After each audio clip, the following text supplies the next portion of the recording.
Oscar Bevis for the Stomping Ground, powered by Wow Hydrate and available on DAZN. Floyd Schofield Jr. and Floyd Schofield Sr. are in the house. Boys, I really appreciate you having me in your hotel room, in your sanctuary for the week. Before we talk about the past and the present, how's life, guys? It's good. It's going good. Yeah, it's amazing. Happy to be here. Good. Massive fight week. I want to start, though, before we talk about Shakur and Sparring and all the stuff I want to get into. I love this dynamic. So it's the first time I met you both. I mean, I've just met you now, Junior. I met you yesterday, Senior. A father-son dynamic. Is it difficult but also brilliant as well, because you got the care and the love between you two? But I guess also there's probably been some hairy moments between the two. So I guess Senior, that's the best place to start, right? Yeah, I guess so. It's good. It's good. I mean, we didn't have a choice. We was homeless, and all I knew was boxing because my father was a boxer and taught me it. So that's all I had to pass down on him, and he's doing amazing with it. How you feel? I love it. I mean, my dad has my best interest at heart. You know, you could have any coach in the world, but at the end of the day, you know, a dad's love for their son is way more important, especially going into battle. So I love it. I enjoy it. You know, it's good to have my dad here. A lot of times when a father pushes something towards a son, they might either not enjoy it at first or kind of begin to feel the pressure and not enjoy it. But has it always been, yeah, I'm boxing, this is 100% for me, in your case? I mean, as a kid, I didn't really see it like that. You know, I wanted to be a kid. But, you know, my dad's seen the bigger picture, and, you know, I'm grateful for it because now, you know, I'm reaping the fruits of his labor, you know. It wasn't always easy, you know, growing up, not being able to hang out with your friends and whatnot, not being able to enjoy being a kid. But, you know, if I could go back in time, I wouldn't even change it, you know. So I appreciate it, and I'm just glad we're here. Zena, if I can ask you, when was the first time you saw perhaps the glimpse of talent where you went, oh, yeah, my son don't just like boxing, he's good at boxing? What age are we talking? He started it, too, because I was a single parent. I got custody of him at 2 years old, and I was in the music industry before him. And so once I got custody of him, I couldn't afford the lifestyle of being in the music industry. And when we became homeless, I became a boxing coach because that's all I knew was boxing from my dad. So he was in a playpen from 2 years old growing up in a boxing gym. And he also didn't go to school. He was homeschooled, and all he was taught was boxing, the 5 styles of boxing, all the great fighters. And I think in the amateurs, when he started at 8, is when I seen it because he had true boxing skill from being in the gym that long. He was more advanced than everyone else. And so that's when I said that he has talent. But then he didn't like it. He wanted to hang out with friends. He wanted to eat what he wanted to eat. He didn't like every weekend going to a boxing event and have to do things like that. But later on, he grabbed a hold of it. I think now when he turned about 19, 20 is when I seen he really wanted it. Then I was able to move back a little, and that's when I seen like, oh yeah, he really got it. Yeah. Can I ask what your kryptonite is? So by that I mean, what's the one food that when you were younger you were like, oh man, this is what I need to tuck into. This is what my friends are eating. Something like, is it something chocolatey, sugary? Probably wings. Wings, yeah. Me, my stepbrother, and like my friends, were like, anytime we spent the night at each other's house, we always like, it was either Domino's or it was wings. Yeah. So and like you turn on you know, Halo Reach, you know, all the good old classic Xbox games and Halo Reach. Yeah. And then you just eat a bunch of wings till you're sick. So it was definitely wings because there was times where my stepbrother, he wasn't competing, he was playing football, and you know, he would go out to this place called Winston's, I think, and he was able to eat wings while I'm cutting weight. I'm like 70 pounds, 80 pounds, and I'm like, well, I gotta cut weight. So yeah. Just the smell of buffalo wings whilst everyone else is not eating buffalo. in your... I hate buffalo wings. Hate buffalo? I hate buffalo wings with a passion. Oh Yeah? my God. What's your favorite? The lemon pepper? Like what? Oh, probably the hot lemon pepper. Hot lemon pepper, okay. Or this is probably gonna irk a couple people, but garlic parmesan is actually pretty solid. I feel that's a very US thing, garlic parmesan. I'm not Probably, sure. yeah. Very US thing. Look, we haven't got too long. I want to kind of brush over the amateurs quickly. How did you find the amateurs? I hear a lot of mixed reviews. I hear some people saying it was fun, but it was very intense and they kind of can't wait to get out because perhaps not happy with judging or certain systems. But I also hear people who say it was kind of one of the most enjoyable times because you're young and free. Like, what was your feeling towards the amateur? It was more so like when you go, you're just going to like, to me, it was like I'm just going to have fun. You know, it's just competition. You know, as you got older, you know, as a teenager, that's when you really start to see the politics. You know, you getting robbed, you know, left and right, you know, close fights. And that's when it started not to become fun because it's like, why am I doing this? Like, I should be getting paid for this. And, like, you're 16 already wanting to turn professional. So I feel like once I got older, that's when it became unfun because, like, you'll win a fight easy. But, you know, just because the judges know the parents or the coaches, you know, they're going to give it to that kid. So, you know, it was rough. But once I got 17, I made the decision that, like, I just want to be pro. Yeah.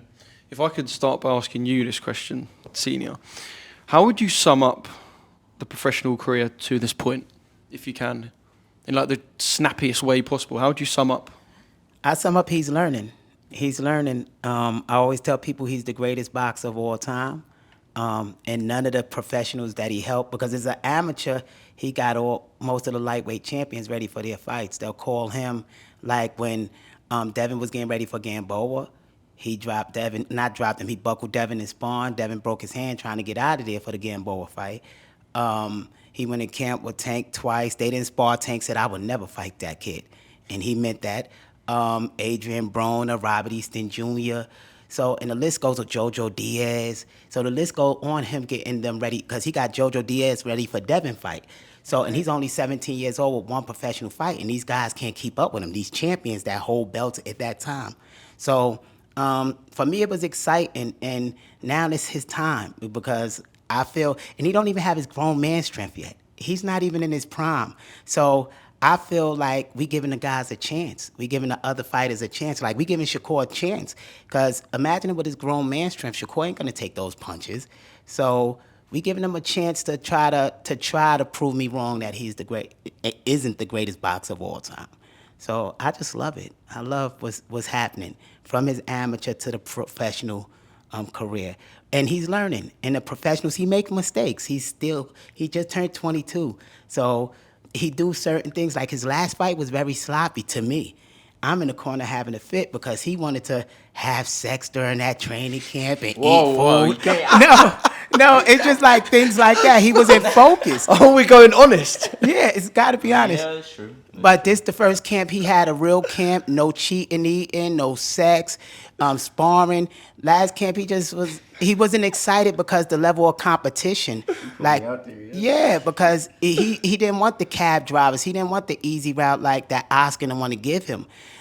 He want to fight the Tank, the Javantes, the Shakurs, everybody he's in the gym with. He like, I could beat these guys, so it's exciting.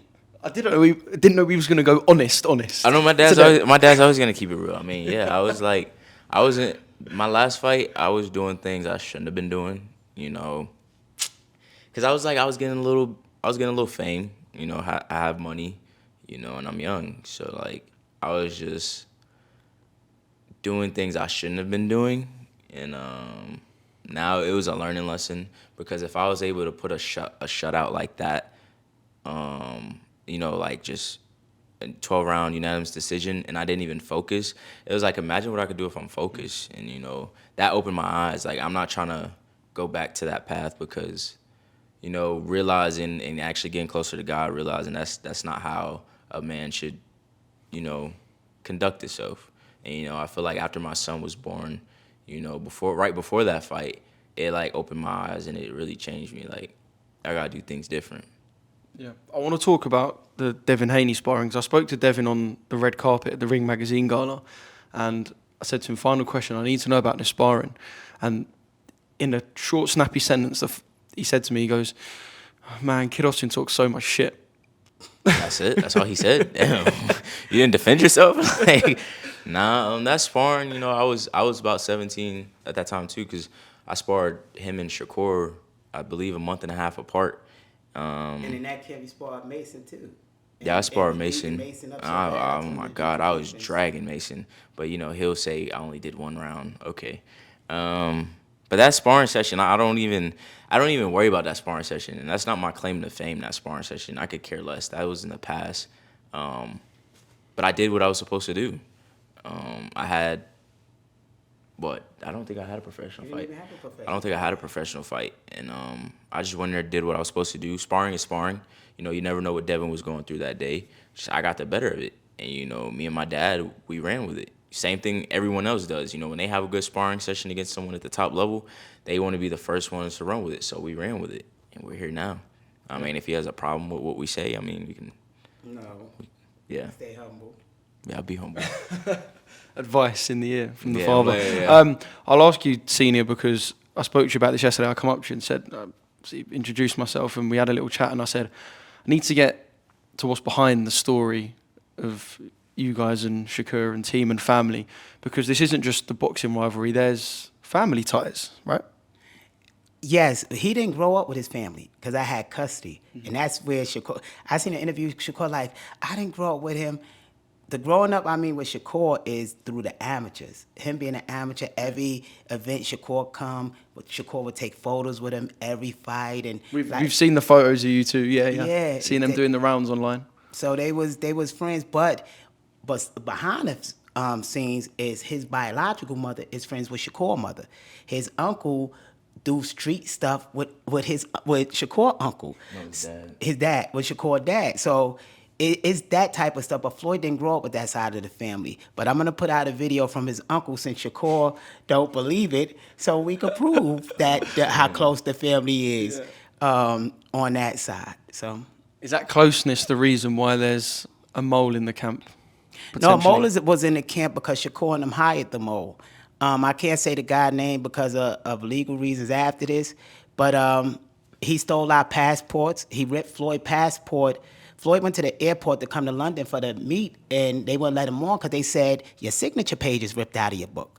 But a week before, I took the photos to send it to the people to book the ticket. So we know that the passports was there and everything, but the gentleman went into the room, vandalized this stuff, and he was paid to do that. And also stabbed the tires. We went through 4 rental cars, 3 Airbnbs. No, it was like 5. 5 rental cars. Yeah, because they kept messing them up, lose the keys, this, the same person, because I didn't believe this person was the mole, you know, because he was supposed to be a friend of the family. So they also called the cops. The SWAT team come 3 o'clock in the morning, say we harboring kids. They got an out-of-state call, and I got police records to show all of this. Kidnapping kids. So 3 o'clock in the morning, they got guns to Floyd's head, and they search the house, and they find out that this is somebody prank. So then they make a report saying that people is trying to prank this guy so he can't make his flight. The day before the flight, somebody planted drugs in the car, in our rental car, and they called the cops, said that a guy with dreads tried to run him over while he was doing drugs in the car. So we wake up, the car alarm ringing, we go outside. I'm in my drawers saying, this is my rental car. And they like, you just drove this car. Somebody a half an hour ago reported y'all. So they throw me in the car with cuffs on, and they start testing these drugs. So I had to yell at them, please call the precinct, and y'all would see somebody trying to stop us from getting on this flight. So the cop called, he did his job, he called the precinct, he called this captain, they seen the report that somebody doing this, and the thing that saved me is the guy, the tow truck driver, that was putting the car on the thing, he felt the car, he said, this car haven't been driven in hours, it's ice cold. There's no way this man drove this car 30 minutes ago. And so they took the cuffs off, they took the drugs, they apologized, and they had a cop circling the block till we got on the airplane to make sure nothing else happened. But this is what happened in camp. I even had to go to the hospital for anxiety because after the guns was at his head and stuff, my anxiety hit me bad. So they had to rush me to the hospital, everything. So I got police reports and all this that I would show after the fight. So this isn't fiction, this isn't made up. This is what they do on their level. They try to infiltrate your training camps. They even got us kicked out of a gym. We paid for a private gym. Found out the gym owner was friends with them, took our money and told us we could never come to his gym. It was just like a lot to get through this camp. So we're going to make him pay when we get in that ring for all of the drama. Yeah. Oh, I can't wait. Wow. I mean, I didn't know it was, well, I knew it was a bit more than boxing. I didn't know it was that much more than boxing. If the viewers could have seen my face behind the camera while you was telling that story. I will say, there's a Shakur fight on the TV. When you're watching that, are you watching it with like a hunger and a vengeance? Especially with that story that was just told. Are you watching it with a real fire now? Yeah, it's more so just because I don't like him. You know, I don't care what if he like what he did, if he did it. I just don't like him as a person. And you know, at the end of the day, I got to be the one in the ring with him. So I got to do my studies. Like I told you, it was hard for me to stay up to watch 3 fights in a row, but I did it. You know, I'm almost at the end. You can see, but yeah, it's just more so I don't like him as an individual. So that's the only reason I just can't wait to get in that ring and just put my hands on him. So yeah. I believe you two will face off at the press conference on Thursday and potentially at the open workout, but definitely at the press conference Thursday and the weigh-in, or the kind of show weigh-in on Friday. You'll have some words at the press conference too. What are you expecting from this week? Just to act like a little brat. I mean, he's like I was telling my friends, I'm like, he's like that little annoying brother that you just gotta be like, okay, whatever you say, like at the end of the day, he's been the same Shakur his last fights. He's always been talking trash and giving these mediocre performances. So it doesn't faze me. I'm used to this. I grew up with brothers. I grew up with homeboys who talk trash. This is nothing new to me. At the end of the day, it's just gonna be me and you in that ring, and you gotta back it up. I was watching a press conference with him and Edwin, and his fights before, he does this all the time. So I'm just ready for Saturday. Yeah. I know you'll know there's a little bit of rivalry between Eddie Hearn and Oscar De La Hoya, but in the UK there's a real underline about this fight because obviously Eddie's he's a public figure in the UK, and him and Oscar's been a real battle. And in the UK we've been, us guys are quite close to Eddie. We've been proper grilling Eddie about the whole Oscar versus Eddie stuff. Is that something Oscar has made you two aware of? The whole Matchroom versus Golden Boy, because obviously Arnold beat Jack Catterall at the weekend, so Golden Boy are saying, it's 1-0. Not really. Are you aware of Golden Boy versus Matchroom's little... I mean, I was aware, and it seems like it's more like they're joking and playing around, but now Oscar's going to be 2-0 against Eddie, so he's going to have to get back with Frank Warren and Oscar. So. He's definitely going to be upset this weekend, for sure. What do you think of Clapback Thursday? I didn't watch the last one. No. The concept of Clapback Thursday. I love it. Keep doing it, Oscar. We love it. We love it. Right, final one, because I know you guys have got to go and obviously continue to work. Prediction from both of you of how the fight plays out and how you win. Obviously, I know you're going to tell me you're going to win. How does this fight go and how do you win? I think it's going to be a challenging fight, but Floyd going to knock Shakur out. He going to knock him totally to sleep. You don't got to be humble. No, I wasn't humble when I said that because I don't believe he could leave humble? He just said he's going to knock you. You're going to knock him clean out. No, I'm talking about the challenging fight part. Yeah. I was trying to make them feel good. But yeah, Shakur gonna do some dirty tactics. He's gonna be fighting for his life in there because to him, Shakur is a boxer. Floyd is a fighter. It's a total different thing. Floyd would get cut, lick his blood, and fight. He's a warrior. Shakur's not like that. Shakur break down in the mind when things are challenging. So the whole thing is, can Shakur withstand mentally this fight? And I think we're gonna end Shakur's career totally. Yeah, I'm trying to give him his first couple cuts on his face. So. Yeah. We're looking forward to it. We're all looking forward to this one. Senior and junior out. I really appreciate your time. Thank you.